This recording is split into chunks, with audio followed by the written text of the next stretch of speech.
It's a mean age. But it is going to be a beautiful future as long as we don't f*** it up. I'm Brian McWilliams, and this is Mean Age Daydream, where I bring you unfiltered comedy, criticism, philosophy, and politics with a Mean Age Daydream.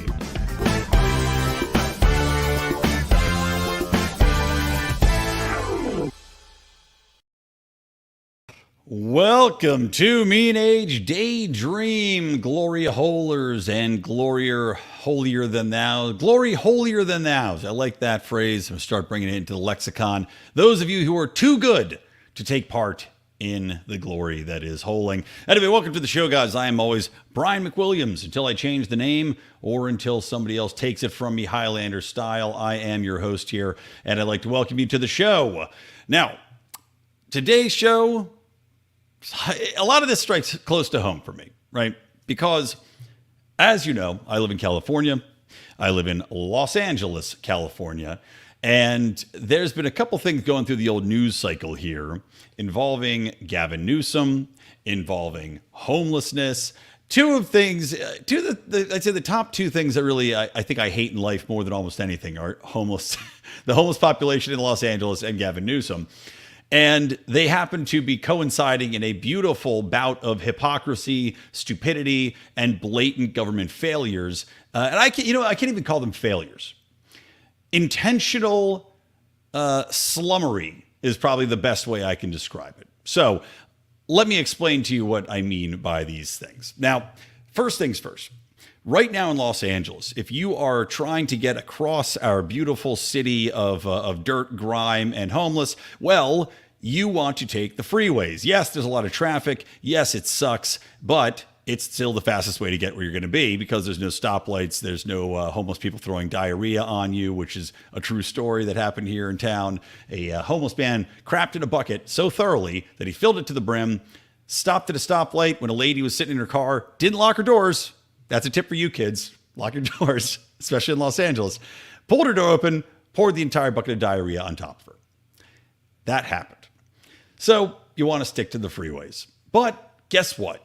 You can't stick to the freeways because the homeless at a homeless encampment underneath one of the major freeways, the I-10, we just call it the 10 if you're familiar with the Saturday Night Live sketch where they go, you take the 5 to the 405 to the 10. Well, the 10 is the east-west throughfare. The 405 is north-south. So if you're trying to get east, which many people do because downtown is east, well, you're taking the 10.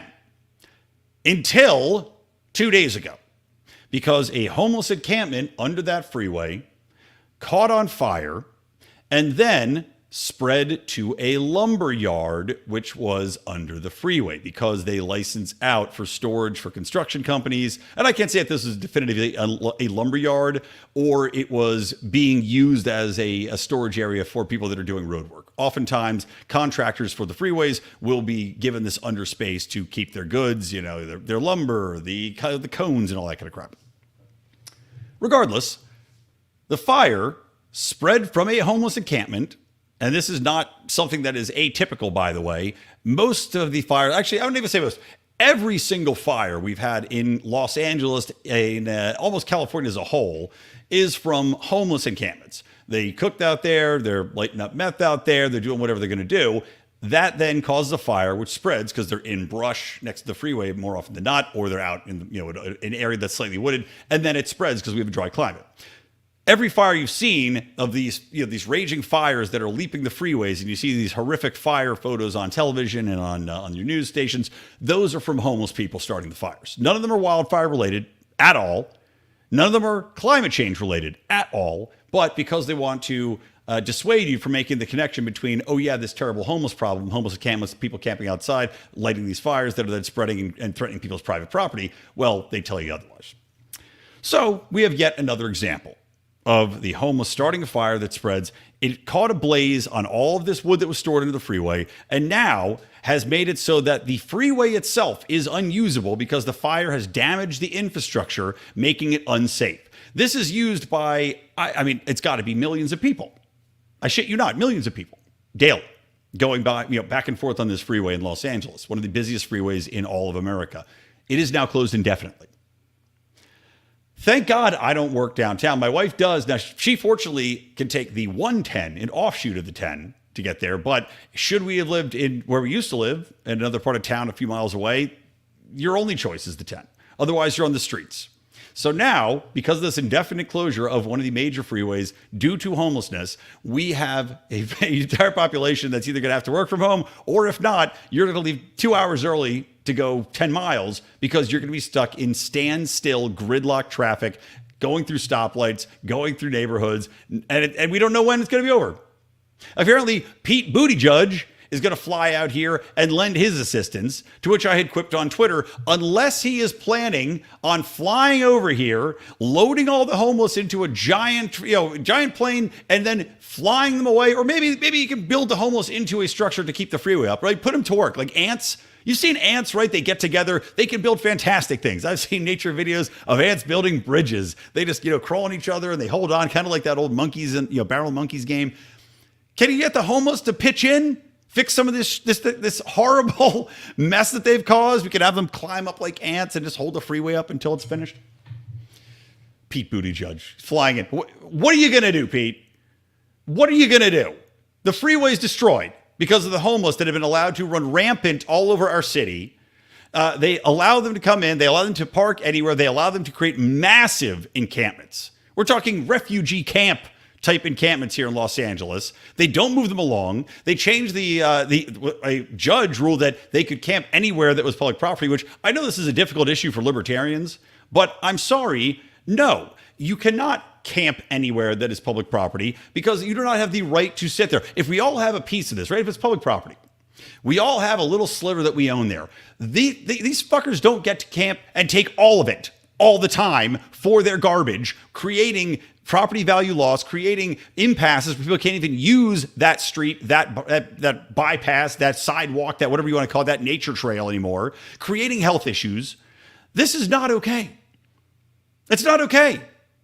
And I'm sorry, as libertarians, I'm not going to argue that we should be defending these people's rights to sit and make other people's lives miserable and cause property damage because it's public property and somehow that makes it okay for them to simply camp on it. No, it's not okay.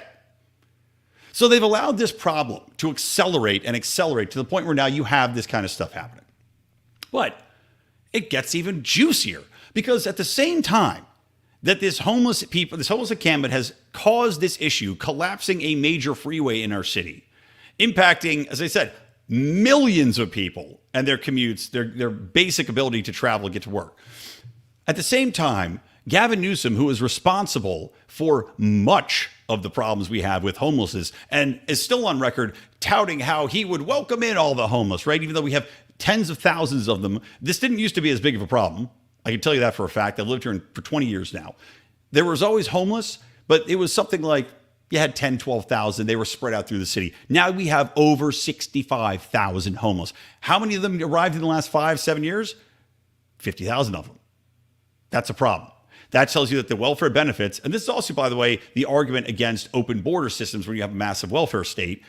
The incentives for them to come to California are so huge, and the penalties for them coming and, as I said, destroying private property, stealing, which we're going to get to a story momentarily about a Target that is so ridiculous in regards to stealing, but the incentives for them, getting debit cards that they can use, free money, free drugs, free places to stay, free places to keep your crap, zero penalties, zero jail time. All the incentives exist for them to come here, and Gavin Newsom has doubled, tripled down on it. So isn't it interesting that he's allowed this state to become an absolute slum? And at the same time, we've been told that this is just an issue we're not going to be able to solve easily. We're not going to be able to handle it overnight. We're not going to be able to do anything about this because, these people have rights and we have to be compassionate and we have to be good people. Well, guess what? His best buddy, Gavin Newsom's best friend, Xi Jinping, is flying over from China for the Asia Pacific whatever summit. And I guess old Grandpa Joe's going to be flying in too to greet Jinping and to sit down and try to hash out all these problems that they're having. Now, if there's one thing, by the way, I don't want to have happen, it's Joe Biden sitting at a table with anybody that's coherent, because I don't think it's going to go well. You just imagine Biden sitting down there trying to order something. He's trying to order egg rolls. He doesn't know what the fuck is happening. He's very confused. He thinks it's his Filipino maid drawing a bath. Oh, now, gee, it's going to be too hot. I don't want it too hot. You know I got a delicate backside. All right, buddy. I mean, what's going to come of this? Nothing. But yet, seeing that all these fancy folk are coming in, old Gavin Newsom, who's told us that this is a problem that just can't be solved other than spending hundreds of millions of dollars, which is what both San Francisco, Los Angeles, San Diego, all combined are spending, I think, over $1 billion. And that's not even counting the amount of money California on top of that spending. We're told that we have to spend all this money to address this issue while giving out all these massive benefits to the homeless, which are just bringing more in. Meanwhile, as I said, none of this is being solved. The homeless population continues to grow. Everything is filthy, disgusting, and dangerous. Gavin Newsom goes into San Francisco.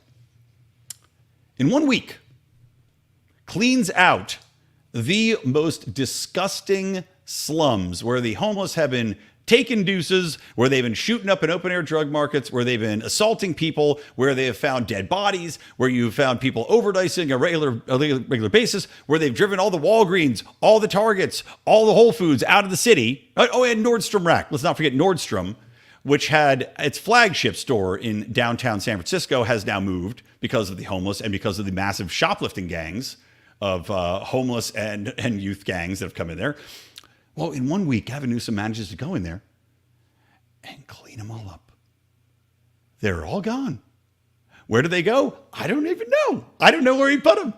Maybe they're holding up our fucking freeway over here. I don't know what he did with them, but he waved his magic wand of fake veneer teeth whitening, knocking Chinese children over magic wand, and all the homeless disappeared, and all the shit disappeared, and all the open air drug use, and all the violence, and all the youth gang camps. Well, now they're treating them as though they were a big problem. Why? Oh, because his buddy's coming over, and because a decrepit, senile man named Joe Biden is coming into town to sit down with that best buddy of his. Amazing. Now I want to play you Gavin Newsom, a little clip here. And this is from Fox News covering a press conference that he had done. And coincidentally, Gavin Newsom, who I've always said is an evil, unapologetic piece of human garbage, well, he comes across as a real unapologetic, inhuman, evil piece of human garbage. I know. Hold on, let me make this bigger so you can actually see it. All right, so here's a little Gavin. I know folks say, oh, they're just cleaning up this place because all those fancy leaders are coming into town. That's true because it's true. No. But it's also true for months and months and months prior to APEC. We've been having different conversations. Okay, good stuff, Gavin. Thanks so much. Okay, so Gavin just tells you like it is. Yeah, we cleaned it up because there's fancy people coming into town that we want to impress. Now, let me be clear. On one level, I respect that he's not going to try to make up some sort of nonsense Gavin-esque answer, which typically what he does is he'll throw out some bullshit stats at you. He'll say something like, well, homelessness has fallen in San Francisco by 42%. Now, this is probably nonsense, because nobody's got the time to fact check him in real time, and the liberal media has the incentive doesn't exist for them to fact check him, frankly. They want access. They're not going to stop and question him in the middle of his press conference. They're not going to tell him that it's horseshit. But Newsom tells you to your face, oh yeah, it's because these people are coming in. Yeah, we cleaned it up because we don't want to be embarrassed, which gives you two clear things. Number one, they have the ability to clean up the city, to make it nice, to keep order, which is what they're supposed to be doing, right? We're told that this massive state structure that we are paying for, that we're being taxed for, in California, by the way, some of the highest taxes of anywhere in the country, not only your property taxes, not only your income taxes, your payroll taxes, but on top of that, your sales taxes over 10%. We're being taxed out the ass to live in cities like San Francisco and Los Angeles, where we're told this is to make our place brighter and happier, right? But really what the money goes towards is slush funds, which is what manages our quote unquote homeless problem, AKA agencies that don't have to account for anything. I think one of them actually got sued because they were given something like $40 million and have absolutely nothing to show for it. But they use them as slush funds to pay off their pals, their cronies, to give them an excuse to not solve the problem, because simply throwing money towards some organization that doesn't solve it looks like you're doing something. But we're being told that we have to do all this, and in addition to paying for this massive state structure of police, of hospital workers, of everything else that we're funding here to take care of the homeless and to keep law and order. Meanwhile, they're doing none of that until somebody comes to town that matters. So it's very clear that they're lying to us insofar as what they can do and the promise that we have taken here to keep us safe and to protect our private property rights and protect our property values. And it makes it very clear that they're embarrassed over the state of these cities. That Gavin Newsom, despite all the things, all his commercials that he just runs on television, right, attacking other states, attacking Florida and Ron DeSantis for not being free, for taking advantage of his constituents, for letting the people down that are in his state. Okay, well, guess what? It turns out here that it's very obvious you're embarrassed about the city of San Francisco, which is where you were fucking mayor before you became governor, somehow fails up, because that's what you do when you're a leftist politician in California. You fucking fail up. You can't stop failing up. But this fucker is embarrassed at how disgusting the city that he's supposedly the king of looks and is factually. When you set foot in it, you got to watch where you step. They've got people literally paid to pick up human shit in that city. So we got to clean it up now because China Joe's coming over. Unbelievable, man. Unbelievable. But should be a wake-up call, right? It should be a wake-up call to people that live in San Francisco, maybe for once, to see the con that they're being fed. Now, I'm trying to make this show as well as complaining about things, right? And we'll see how much of the libertarian strategy I talk about here on the show, because obviously some of that you want to keep close to the vest. But I will tell you one thing that's kind of off to the side, which is just I think the real solution to homelessness, which is to bring back apprenticeship programs and to bring back asylums. You have to have them. And as a libertarian, it's hard to say, well, there should be a place that you should be put forcibly if you are deemed to be mentally inadequate. But I don't know what to do. I mean, there is a real problem here in Los Angeles, in San Francisco, with homeless people who are frankly insane.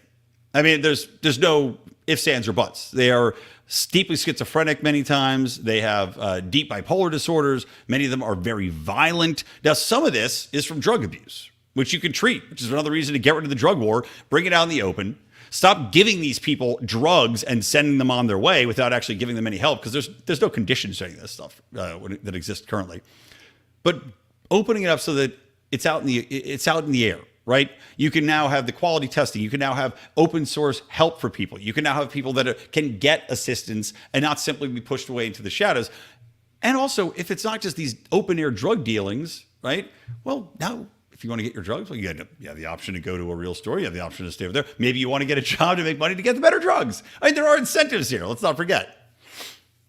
But also, it's one of those things where you go, okay, the homeless here, they give them money, they give them food, they give them shelter, they give them places to keep all their crap.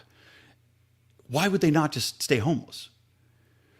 There's not really an incentive there for them. And for those that do want to get back on their feet, okay, well, you can go ahead and do that. But the fact that we have so many tens of thousands that don't shows you that isn't working. And I've always thought that one of the boundaries to people that do want to get help, number one, again, war on drugs. Number two, as I said, a lot of these people are insane and need actual psychiatric help, which there has to be a place to put these people. If you are a danger to yourself and others, and I know it's hard because you don't want to give people the power, especially state power, to say you are insane or not based upon these criteria, but there has to be some point, just like the criminals. I mean, yes, we still have jails under libertarian law. You still have people that have to be put away that are violent, killers, especially if you oppose the death penalty. Otherwise, it's just an eye for an eye, right? Which is not a great system under which to live. So there has to be someplace to put the insane. But on top of that, I always thought it would be more interesting and solve number one, an issue of housing. Number two, an issue of getting back on track. Because if you're homeless, a lot of the times an issue that can crop up is that you don't have experience, right? You have a gap in your resume where you've just been cracked out. You have no proof that you can hold down a job. You have nowhere to get cleaned up. And you have no program that you're in that's going to keep you on that track. And I always thought that bringing back the concept of apprenticeship, which goes against, of course, our retarded minimum wage laws and the concept of minimum wage laws here, is that these homeless people could work under, let's say, a corporation like McDonald's. Even though California is trying to, with their minimum wage agreements, legislate out fast food workers' jobs because they want to pay them $20 an hour. This has been agreed upon, which means it's just going to go to robotics. By the way, I've invested in Miso Robotics, just letting you know. MISO. That's the company I bought into. They make robots that flip burgers and that kind of stuff. But if you have an apprenticeship program now, right? Let's say you're McDonald's. You've got the money. You can buy up corporate housing, especially now that there's so many buildings that are kind of empty. You're getting more people coming back to work, but you have the money, you have the space. Now you offer a program. It's great PR. It's cheap labor. You say, if you want to come and be part of this program, all right, you get drug tested. You're on the straight and narrow. You live in our dorms. We're going to give you $3 an hour, but we'll also give you a uniform. You can, you get discounted or free foods. Maybe you have a cafeteria in there. You allow these people to work very cheaply until they build up the proof that they can work consistently, they can stay clean, that they can live in an environment with others, right? And you have security, you have hard rules. This is a contract you would sign, right? This is a private club, essentially, that you're entering into. And now you have an apprenticeship system wherein they can get back into the workforce, right? And you have a built-in structure where they can now move up within your company or they can leave, but they've got at least the proof that they can do it. They've gotten clean. They have a place to stay, a place to wash. And if they use drugs or whatever else, you kick them out. You're out of the program. Goodbye. But there should be enough people that would take advantage of that to get back on track. Well, at least we can cross it off the list of say, if you want it, it's there, right? And we're going to make it as easy as possible for you. And I prefer that manner of privatized, incentivized offering to take care of the homeless. Of course, I guarantee it'll never happen because it's not in the best interest of the state. Okay, moving on. Enough talk about Gavin there. I do want to talk about, as I mentioned, this real quick. I did a Good Morning, fuckhead rant on it this week, but in brief, there's a Target in California, right? Just, of course, where, as you know, we have the laws that essentially make any theft under something like $940 a misdemeanor.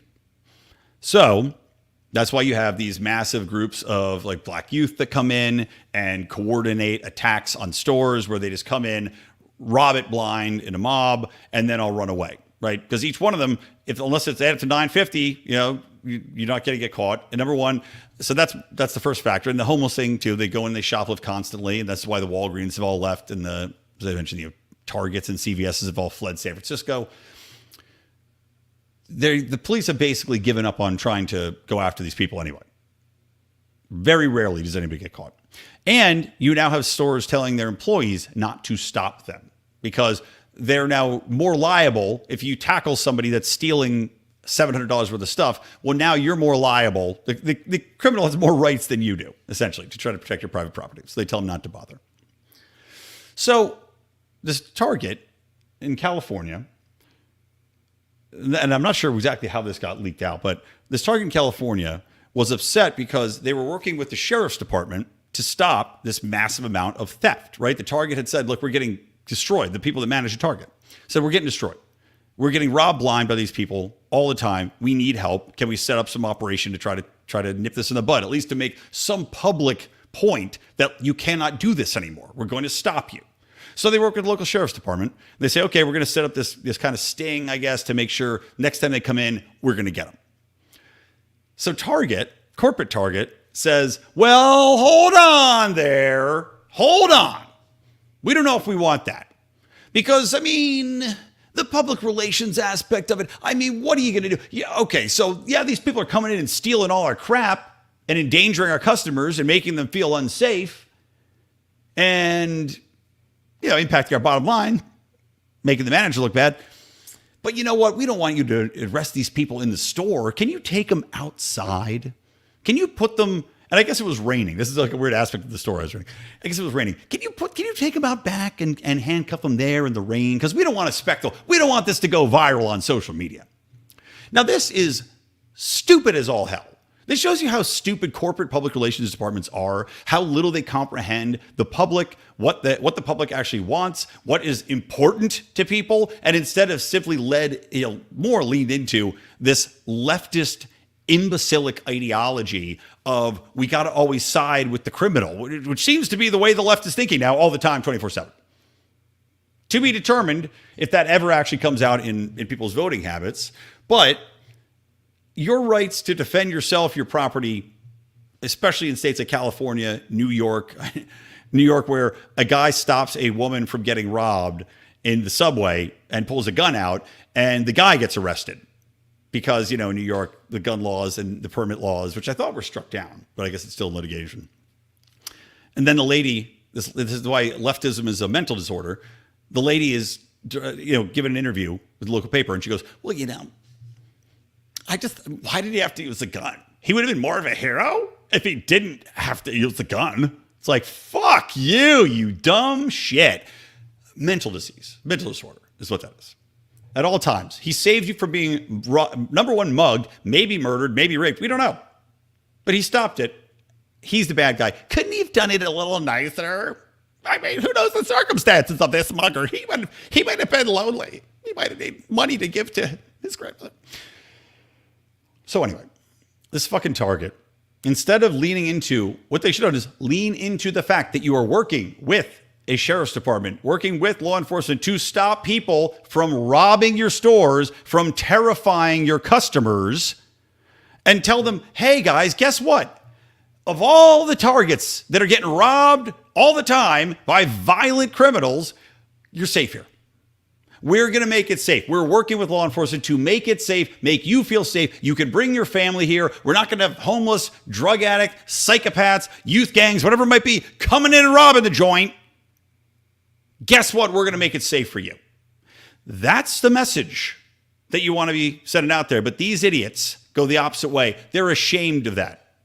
Because, it might look bad if you stop a crackhead from stealing. That's where we're at as a society. Unbelievable. Okay, let's move on here. A couple things in the more broad political sphere. I want to talk real quick about this interaction between, I'll talk in general. I didn't watch the full debate between, the GOP debate. I usually read the transcript, so I've just kind of been perusing that. Again, mostly boring. But the highlight, of course, was Vivek Ramaswamy, who, it's funny. People were saying, should he run for Libertarian? Number one, would he get the nomination? Do we think he's going to? I don't know. I think he actually, at this point in time, I think it might not be a bad idea for him to do it, but that's only under the contingency that he's not the VP. And I still think he's going to be. I think everything that he's doing kind of leans into that. But I'm on record, by the way, saying this. I called this 6 months ago. So we'll see. If he doesn't get the vice presidency, it would not surprise me whatsoever if he pivoted and joined the Libertarian race. I think it's probably a 90% chance. But Ramaswamy had some interesting interactions. I almost named this episode "Your Scum" because during the debate, Ramaswamy had mentioned, because all these people are kind of hawkish on China, right? Nikki Haley and DeSantis, they're all China hawks. So at one point, they're talking about TikTok in China, and they're saying, we banned TikTok. We can't allow these Chinese to steal our data. And Ramaswamy had gone after Nikki Haley, of course he hates, and she hates him, and saying, your daughter's on TikTok. So Nikki Haley, of course, gets all up and all pearl clutchy and, how keep my daughter's name out of your mouth. So which is like, Nikki, stop watching The Real Housewives. Stop watching the Oscars with Will Smith smacking Chris Rock, and she didn't even pull it off. She messed up the line. But she goes, "You're scum! You're scum!" Which is hilarious. It's hilarious coming from somebody that is legitimately, truly the scum of the earth. Hellspawn, sent from down below to ruin lives, to kill the innocent, and to attack your basic civil liberties. So let me just say, I loved Ramaswamy calling her out for being basically, as he said, broke at the UN, leaving the United Nations with debt, because at the United Nations, you don't have a chance to make millions and millions of dollars as a shill, and then goes out and joins I think it was Boeing's board, is just a shill for the military industrial complex, and now is a multimillionaire. Isn't it fascinating how that happened? So I love that he called her out for that as the piece of garbage she is. But it gets even better because Nikki Haley did an interview on Fox News, which I'll share right now with you guys. Let me make this big. Hold on, sorry. I'm queuing it up. When you get in office, you're not getting into office, you fucking hag. So this is where she wants to take it. When I get into office, the first thing we have to do, social media accounts, social media companies, they have to show America their algorithms. Let us see why they're pushing what they're pushing. The second thing is every person on social media should be verified by their name. That's, first of all, it's a national security threat. When you do that, all of a sudden people have to stand by what they say, and it gets rid of the Russian bots, the Iranian bots, and the Chinese bots. And then you're going to get some civility when people know their name is next to what they say. Accountability. And they know their pastor and their family member is going to see it. It's going to help our kids, and it's going to help our country. All right, so sorry, close that. Okay, so there you go. Nikki Haley's on record when she gets in office. She's not getting in office, Nikki. But she wants to make it so everybody has to have a verified name for their online social media account. Because, you know, that way you'll be more polite and civil, and your pastor will see it and your wife will see it. Okay, Nikki, what you're calling for is actually for outright government ability to censor, to track you, to put you on a watch list, to know who the quote-unquote enemies of the state are. That's why you want to do that. All right? Is there any doubt, especially with her harumping about Israel and Palestine?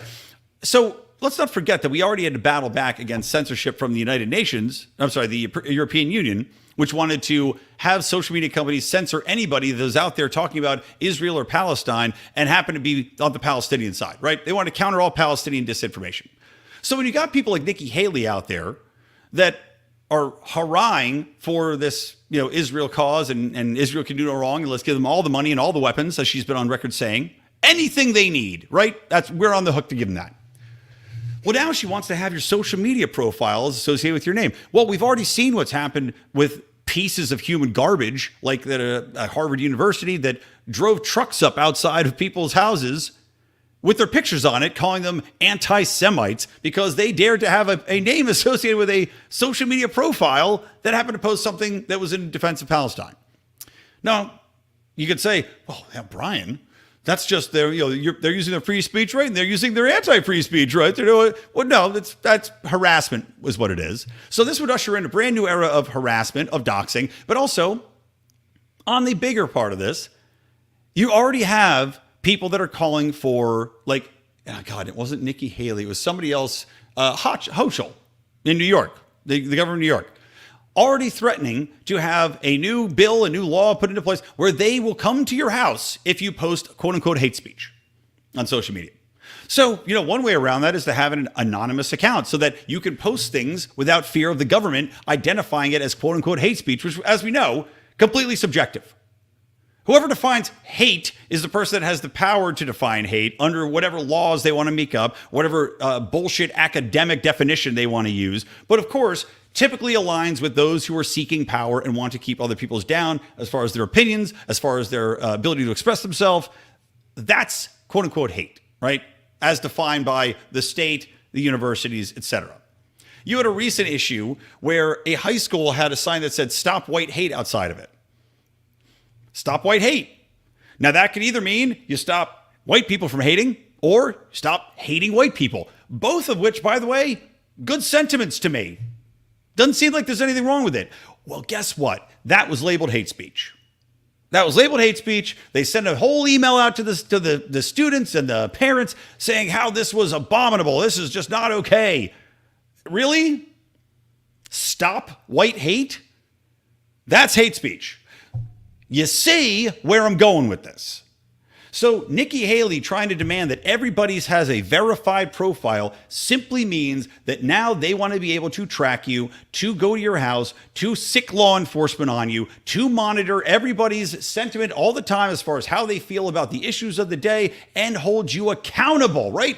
Accountability. The only accountability the state wants, needs, or defines is the accountability that it will hold you to when it comes to kick your fucking ass.